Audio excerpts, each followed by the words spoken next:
Xin chào các bạn, chủ đề của video hôm nay không có ai góp ý chỉ là tôi cảm thấy tôi phải chia sẻ cho các bạn để biết tại sao tôi một người Hoa từng có làm việc và du học ở Trung Quốc nhưng mà chẳng Trung Quốc. Nếu các bạn có xem video tôi hồi trước thì chắc chắn sẽ phát hiện tôi thích nói mỉa mai về Trung Quốc.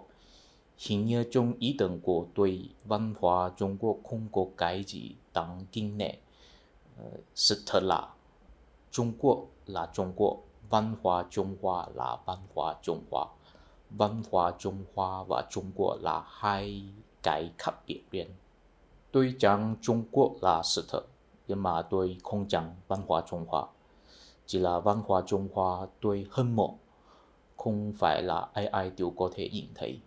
Tại vì tôi có thể đọc hiểu cổ văn chữ Hán, cho nên tôi không thể tin vào cái văn hóa Trung Hoa mà Trung Quốc tự dựng đại diện, tự giải thích đó. Và tôi cũng có sinh sống ở Đài Loan nhiều năm, cho nên tôi từng có nhìn thấy một kiểu văn hóa Trung Hoa là khác biệt với kiểu văn hóa Trung Hoa của Trung Quốc bằng mắt thần tôi. Nói đến đây, có lẽ các bạn sẽ nghĩ rằng nội dung tiếp theo của video này sẽ là tôi giải thích văn hóa Trung Hoa kiểu Trung Quốc và văn hóa Trung Hoa kiểu Đài Loan và văn hóa Trung Hoa kiểu ngày xưa có gì khác biệt. Xin để tôi báo cho các bạn nhé, không phải. Nội dung tiếp theo là tôi sẽ giải thích văn hóa Trung Hoa mà tôi hâm mộ, thật ra đã bị chém mất rồi. Trên thế giới này nó hình như là một cô hồn, người ta chỉ có thể hoài niệm và đi viễn trong lòng thôi. Mặc dù bây giờ có văn hóa Trung Hoa kiểu Đài Loan, có văn hóa Trung Hoa kiểu Hồng Kông, kiểu Trung Quốc, kiểu gì. Nhưng mà theo tôi, bất cứ ai nào chỉ có thể hiện một phần dấu vết thôi. Thì nếu có ai tự nhận là có thể đại diện văn hóa Trung Hoa, theo tôi chỉ là một tự ảo tưởng thôi. Để giải thích điều đó, tôi sẽ không viết dẫn lý thuyết này nữa, chỉ là chia sẻ kinh lịch cá nhân tôi thôi, để tránh các bạn nghe khó hiểu khó chịu. Đầu tiên, tôi là người Malaysia, trưởng thành trong một gia đình người Quốc Hoa, chỉ là một gia đình bình thường thôi. Học vấn bố mẹ của tôi cũng không cao lắm. Nhưng từ cấp 1 tôi đã học tiếng Trung rồi, học đến cấp 3. Và sau khi tốt nghiệp từ cấp 3, tôi đi Đài Loan du học.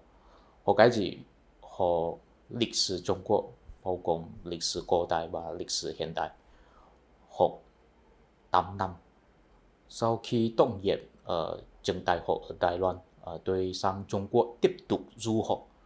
Học cái gì? Học triết học Trung Quốc, học 3 năm. Sau đó về Malaysia làm cái nọ cái kia. Cuối cùng sang Trung Quốc làm giáo viên ở trường đại học hay là làm nghiên cứu viên ở trường đại học. Có làm 3-4 năm.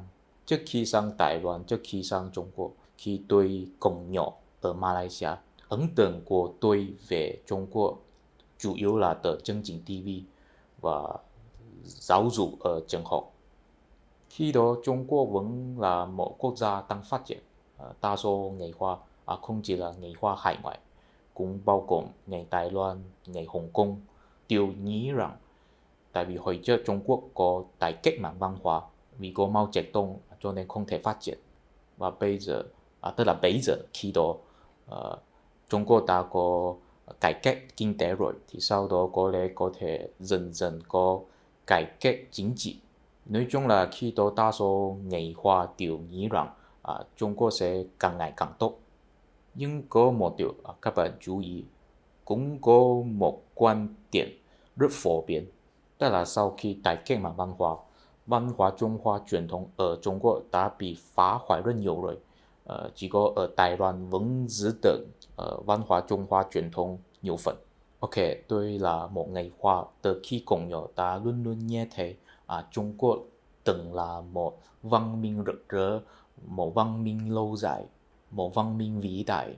Chỉ là trong khi hiện đại có những đế quốc phương Tây mang thuốc súng, thuốc pháo bắt nạt Trung Quốc, cho nên làm Trung Quốc bị lạc hậu trong khi hiện đại. chính là vì Trung Quốc bị lạc hậu. Tổ tiên tôi mới ra khỏi Trung Quốc sang Malaysia. Thầy giáo ở trường học của tôi là trường học Nghệ Hoa, thần khuyên rằng từng quên mất tổ tiên, từng quên mất nguồn cội. Các bạn thân mến, tôi là một người làm việc rất nghiêm túc và cũng là một người thường suy nghĩ rằng ý nghĩa của cuộc đời là gì. Cho nên sau khi trưởng thành, tôi quyết định sang Đài Loan học tập. Tất nhiên là cũng có một phần là vì có học bổng. Tôi du học ở Đài Loan tại vì tôi muốn tìm hiểu văn hóa Trung Hoa truyền thống là gì. Đó là một chuyến đi tìm hiểu nguồn gốc của mình, cái tôi của mình. Khi tôi tới Đài Loan là năm 2004, có lẽ các bạn không biết, Tổng thống Đài Loan bây giờ là Trần Thủy Biển. Trước khi Trần Thủy Biển làm tổng thống, Đài Loan luôn là do Quốc dân Đảng thống trị. Quốc dân Đảng vốn là một chính quyền độc tài ở Đại lục Trung Quốc. Và năm 1949, Đảng Cộng sản Trung Quốc đánh bại Quốc dân Đảng. Quốc dân Đảng mới lùi vào Đài Loan. Đối với Quốc dân Đảng, nó là chính thống của văn hóa Trung Hoa. Tuy đã mất đi chính quyền ở Đại lục Trung Quốc nhưng vẫn ở lại Đài Loan, có thể tiếp tục gìn giữ văn hóa Trung Hoa truyền thống ở Đài Loan. Nhưng mà đối với nhiều người bản xứ ở Đài Loan, Quốc dân Đảng là một chính quyền ngoại lai, là một chính quyền thực dân. Dù sao, sau khi trải qua 50 năm đến năm 2000, Đài Loan đã dân chủ hóa. Lần đầu tiên, người dân bầu cử một tổng thống không phải là Quốc dân Đảng. Trần Thủy Biển là Dân Tiến Đảng, một người Đài Loan bản xứ. Từ khi đó, Đài Loan bắt đầu một vận động bản thổ hóa. Ý tưởng của vận động này là Đài Loan của người Đài Loan, không phải là một phần của Trung Quốc. Cùng với nó, cũng có một chính sách gọi là phi Trung Quốc hóa, tức là những miền Đài Loan có lịch sử mình liên, không phải là thuộc về lịch sử Trung Quốc. Phải phân biệt rõ ràng cái nọ là của Đài Loan, cái kia là của Trung Quốc.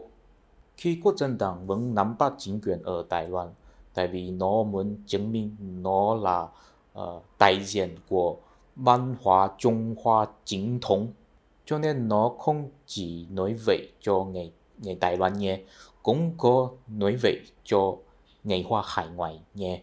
Khi tôi còn nhỏ, những chương trình TV luôn nói rằng văn hóa Trung Hoa chính thống là ở Đài Loan. Ở đằng sau chính là có Quốc dân Đảng cấp tiền, cấp lợi, cho nên mới có nhiều người xem, tức là có nhiều sự ảnh hưởng. Tôi chính là một người bị cuốn vào ý thức hệ của Quốc dân Đảng, cho nên mới sang Đài Loan để tìm hiểu văn hóa Trung Hoa chính thống. Nhưng khi tôi đến Đài Loan vào năm 2004, người ta đã triển khai một vận động phi Trung Quốc hóa, mà tôi sang Đài Loan để học văn hóa Trung Hoa truyền thống. Các bạn ơi, tôi là một người ngu ngốc phải không? 100% là một người ngu ngốc, cũng là một nạn nhân. Nhưng mà nói là nói vậy, khi Trung Quốc nhìn thấy Đài Loan đang làm gì, nó cũng có động tác ứng phó. Năm 2004, Trung Quốc gia nhập WTO, ở Tổ chức Thương mại Thế giới, có thể hưởng các quyền lợi và ưu đãi thuế quan khi xuất khẩu các quốc gia. Từ khi đó, kinh tế Trung Quốc bay lên bầu trời. Khi Đài Loan triển khai vận động phi Trung Quốc hóa, Trung Quốc báo cho Đài Loan rằng mai Đài Loan muốn phi Trung Quốc hóa thì tao cũng sẽ phi thương mại hóa với Đài Loan. Thị trường tao mày không thể nhập vào, mày tự tính toán mày sẽ thiếu bao nhiêu tiền có thể kiếm. Cho nên khi tôi ở Đài Loan đang ở trong một vườn lầy. Bản địa hóa thì sẽ bị Trung Quốc封sát, nghe theo Trung Quốc thì sẽ mất chủ quyền. Dù sao, năm 2008, Tổng thống mới được bầu cử Mã Anh Kiều. Ông là Quốc dân Đảng, không phải là người bản xứ, chủ trương mật thiết hợp tác với Trung Quốc, tạm hoãn vận động phi Trung Quốc hóa. Có lẽ các bạn sẽ nghĩ rằng người Đài Loan là thả cho tiền cũng hơn chủ quyền, tiền là quan trọng nhất. Nghĩ vậy là có một vận động, nhưng mà không chỉ là vậy. tại vì hiện tượng Trung Quốc khi đó hoàn toàn không giống với hiện tượng Trung Quốc bây giờ. Khi đó chủ tịch Trung Quốc là Hồ Cận Tảo, khi đó người Trung Quốc có thể lên Google, lên Facebook, có thể làm bạn với người Mỹ, hình như là một cấu trúc dễ thương quá. Cũng có một điều là khi đó người Trung Quốc bắt đầu nhấn mạnh rằng Trung Quốc muốn hồi phục văn hóa Trung Hoa truyền thống, nhấn mạnh rằng Trung Quốc và Đài Loan là một đôi người thân bị chia cách nhiều năm, bây giờ phải bỏ qua những sự khác biệt và thân mật với nhau. Khi đó thật sự có nhiều bộ phim có câu chuyện là có một gia đình có người thân sang Đài Loan và cho nên bị chia cách, bị cách xa, không thể gặp mặt nữa trong 30 năm. Đáng thương quá, cảm xúc quá. Các bạn thân mến, trường đại học của tôi ở Đài Loan là một trường đảng, tức là trường học của đảng, tức là do quốc dân đảng sáng lập để bồi dưỡng cán bộ nhà nước. Cho nên trường đại học tôi rất thiên về ý thức hệ của quốc dân đảng. Ý thức hệ của đa số giáo sư là phản đối vận động bản địa hóa Đài Loan. Họ hy vọng Đài Loan và Trung Quốc có thể thống nhất thành một quốc gia giống nhau, nhưng không phải bây giờ thống nhất, phải chờ Trung Quốc dân chủ hóa giống với Đài Loan, thì khi đó hai bên có thể thống nhất phải có tiền đề này. Cho nên sau khi Mã Anh Kiều làm tổng thống Mỹ vào năm 2008, có một quan điểm rất phổ biến, nếu Đài Loan muốn hoàn toàn tách khỏi Trung Quốc, điều này rất khó, không thực tế, vì yếu tố kinh tế không cho phép, cho nên dù sao đều phải hợp tác cùng sinh. Thế tại sao không nhận cơ mà Trung Quốc muốn hồi phục văn hóa Trung Hoa truyền thống? Người Đài Loan có thể ảnh hưởng người Trung Quốc.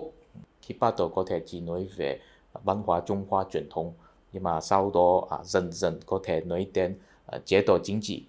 Cho nên có khả năng là có một ngày Đài Loan có thể ảnh hưởng Trung Quốc dân chủ hóa. Tất nhiên bây giờ nhìn lại rất ít khả năng, nhưng mà khi đó có nhiều người tin vào đó, thấy có nhiều khả năng. Dù sao khi đó tôi cũng bị cuốn vào ý tưởng đó, hy vọng có thể góp phần mình cho sự nghiệp hồi phục văn hóa Trung Hoa ở Trung Quốc. Ok, nội dung của video này đã quá dài rồi, cho nên tôi thấy câu chuyện mà tôi tới Trung Quốc tôi phải dành cho video tiếp theo. Trong video hôm nay, tôi chỉ muốn tóm tắt lại kinh lịch của tôi ở Đài Loan và giải thích tại sao sau đó tôi quyết định sang Trung Quốc du học. Giống với nhiều người Đài Loan, tôi cũng có một ý tưởng là muốn thay đổi Trung Quốc. Nhưng có một điều khác biệt. Tôi phát hiện hình như người Đài Loan chỉ muốn thay đổi Trung Quốc, nhưng mà họ không muốn lý giải Trung Quốc. Kỳ lạ vậy, kỳ lạ. Khi đó tôi không hiểu, nhưng mà bây giờ tôi đã hiểu rồi. Tại vì khi quốc dân đảng đang nắm bắt chính quyền ở Đài Loan, nó sợ người Đài Loan sẽ bị cuốn vào ý thức hệ của Đại lục Trung Quốc, tức là tư tưởng cộng sản. Cho nên nó cố ý cấm người ta tiếp xúc những tác phẩm thiên về tư tưởng cánh tả. Các bạn có biết Lỗ Tấn không? Lỗ Tấn là một nhà văn rất quan trọng, nhưng mà Lỗ Tấn là thiên về tư tưởng cánh tả, cho nên Lỗ Tấn ở Đài Loan là bị cấm, là ngày xưa không phải là bây giờ, trước khi Đài Loan dân chủ hóa. Nhưng tôi là trưởng thành ở Malaysia, cho nên tôi không có hạn chế này. Khi cấp 2 tôi đã có đọc tác phẩm của Lỗ Tấn rồi. Cũng có một điều quan trọng hơn là khi tôi ở Đài Loan, tôi rất nghèo, phải vừa làm vừa học. Khi đó tôi có làm việc ở một thư viện. Trước khi Đài Loan dân chủ hóa, miễn là cuốn sách là do Đảng Cộng sản Trung Quốc xuất bản đều sẽ bị cấm ở Đài Loan. Nhưng quốc dân đảng cấm người dân đọc những quyển sách, nhưng bản thân thì không thể không đọc, không thể không nghiên cứu. Tại vì có câu này, biết người biết ta chân trần chân thắng, cho nên họ xây dựng một thư viện chuyên môn sưu tập những cuốn sách liên quan với Đảng Cộng sản Trung Quốc. Người bình thường không thể đi vào thư viện đó để đọc những cuốn sách, chỉ có nhà nghiên cứu viên và nhân viên tình báo mới có thể đi vào thư viện đó. Và tôi chính là làm việc ở thư viện đó. Tất nhiên khi tôi làm việc ở thư viện đó, Đài Loan đã dân chủ hóa rồi, cho nên bất cứ ai nào đều có thể đi vào thư viện đó. Thì tôi làm việc ở Thư viện đó, tất nhiên là tôi có thể tiếp xúc nhiều cuốn sách nói về Đảng Cộng sản Trung Quốc. Và tất nhiên những cuốn sách đều có mang ý thức hệ Mác Lênin. Khi đó tôi đọc khoa lịch sử, cho nên ở Thư viện đó tôi có đọc nhiều cuốn sách lịch sử là theo ý thức hệ Mác Lênin, ý thức hệ của Đảng Cộng sản Trung Quốc. Và cách giải thích lịch sử của họ tất nhiên có nhiều sự khác biệt với nội dung giải học của thầy giáo tôi. Tại vì thầy giáo tôi đều là người Đài Loan, và khi họ vẫn trẻ, Quốc dân党cấm họ đọc những cuốn sách. Cho nên khi đó đối với tôi, bên này là cách giải thích lịch sử theo Đảng Cộng sản Trung Quốc, bên kia là cách giải thích lịch sử theo ý thức hệ của Quốc dân党, thì bên nào là đúng? Tôi phát hiện đối với nhiều giáo sư Đài Loan, hình như họ không quan tâm ai đúng ai sai. Khi Đài Loan chưa dân chủ hóa, họ bị cấm tiếp xúc. Nhưng sau khi Đài Loan dân chủ hóa, họ có thể tiếp xúc rồi, nhưng họ đã không muốn nghiên cứu nữa.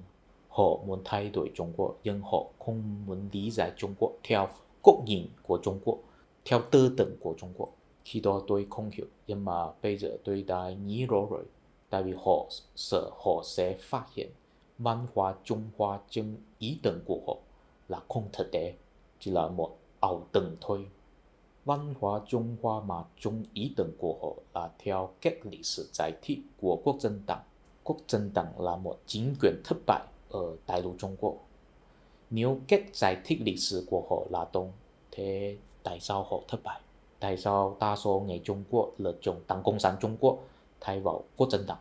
Vì muốn tìm hiểu đáp án của vấn đề này, tôi quyết định sang Trung Quốc để coi tư tưởng của người Trung Quốc, xã hội của Trung Quốc bằng mắt thường tôi. Trước khi kết thúc, tôi muốn xin các bạn, nếu có ai chưa đăng ký kênh của tôi, xin đăng ký ngay. Tại vì tôi cần 1.000 người đăng ký kênh của tôi. Tôi mới có tư cách nộp tên cho YouTube để xin lấy thu nhập quảng cáo. Điều đó rất quan trọng đối với tôi. Xin các bạn đăng ký. Xin các bạn đăng ký. Cảm ơn các bạn. Mình hẹn gặp lại trong video tiếp theo. Tôi sẽ chia sẻ kinh lịch của tôi ở Trung Quốc. Hẹn gặp lại. Bye bye.